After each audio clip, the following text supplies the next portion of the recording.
10. Secrets the Germans could not copy about America's unbreakable World War II infantry. 10. The moment the sheep became wolves.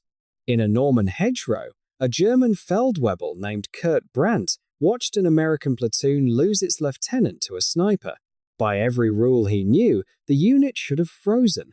Instead, a staff sergeant stepped up within seconds, signaled, flanked, and drove the platoon faster. Brandt wrote home that when you kill their shepherd, the sheep become wolves. This matters because it reveals the pattern that would haunt German reports all summer. Killing American officers did not stop the fight. It sharpened it. 9. The decapitation doctrine backfires. German tactics targeted brains. Snipers searched for men who pointed at maps. Machine gunners swept command groups. Mortars hunted radio masts. That doctrine shattered Polish, French, and Soviet units. Yet, in Normandy, it failed, and sometimes backfired.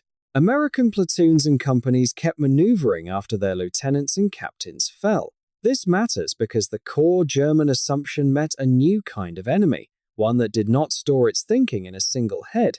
8. Officers hidden inside every rank.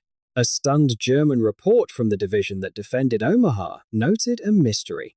American squads seemed to operate under distributed command, as if officers were hidden in every rank. That phrase is the key. It names a philosophy built before D-Day. The Americans did not rely on a single brain. They replicated leadership throughout the unit. This matters because it explains why decapitation could not work against a many-headed organism. 7.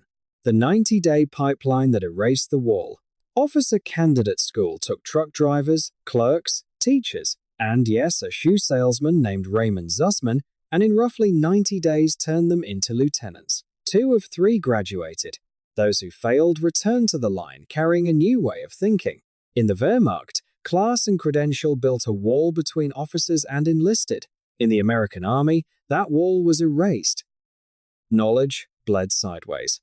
This matters because it seeded leadership potential across the ranks and made the officer mind a shared asset. 6. The squad built with 2 leaders and 3 teams. In 1940, the American Rifle Squad expanded and gained a staff sergeant and a sergeant. Doctrine soon shaped 3 semi-autonomous groups. Able teams scouted, Baker team anchored fire around the automatic rifle, Charlie team maneuvered. If a leader fell, the next took over, while each team still knew its purpose. German squads excelled around a single machine gun but centralized decisions in one leader. This matters because the American squad was engineered for redundancy and motion in chaos. 5. Omaha Beach and the sergeant led breakthroughs. At dawn on June 6th, German fire cut down most officers in the first waves. Plans drowned, radios died. Yet, clusters of strangers gathered at the seawall under sergeants like Warner Hamlet.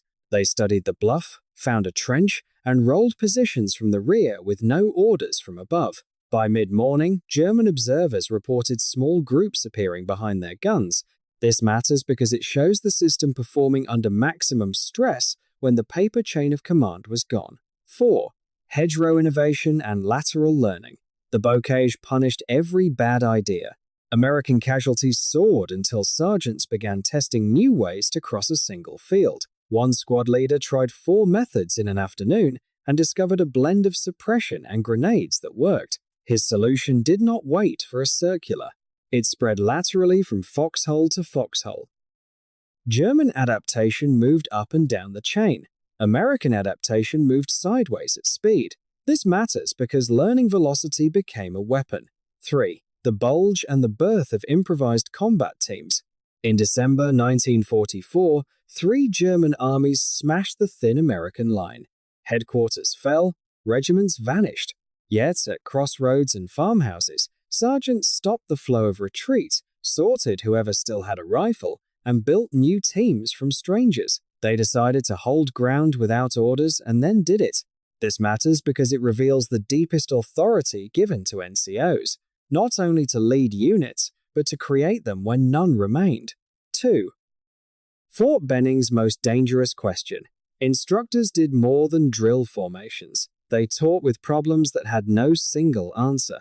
A sergeant described exercises where the plan had to survive the death of the lieutenant, then the sergeant, then the radio, then the assumptions. The key word was why. Why this ditch? Why these men? Why now? Asking why trains judgment, and judgment survives decapitation. This matters because it forged soldiers who expected to think when nobody could think for them. 1. The wall they could not copy and the Zussman proof. German tradition kept responsibility as an officer birthright. When that class died in combat, brittle gaps appeared. The American system gave that responsibility to everyone, and proved it in men like Lieutenant Raymond Zussman, a former shoe salesman who led from a tank, suppressed nests by sight, captured scores, and moved his platoon with no radio link to higher command. When he was gone, his sergeants and privates still knew why they were moving. This matters most because it is the final answer to Brandt's bewilderment. Leadership was not a title. It was a skill the army chose to distribute, a web where any thread could carry the weight, cut the head, and the body did not die. It grew new minds on the move. In the end, that is why German observers called it uncanny. An enemy engineered to treat the loss of leaders as a transition, not a collapse. Now you know why the sheep became wolves.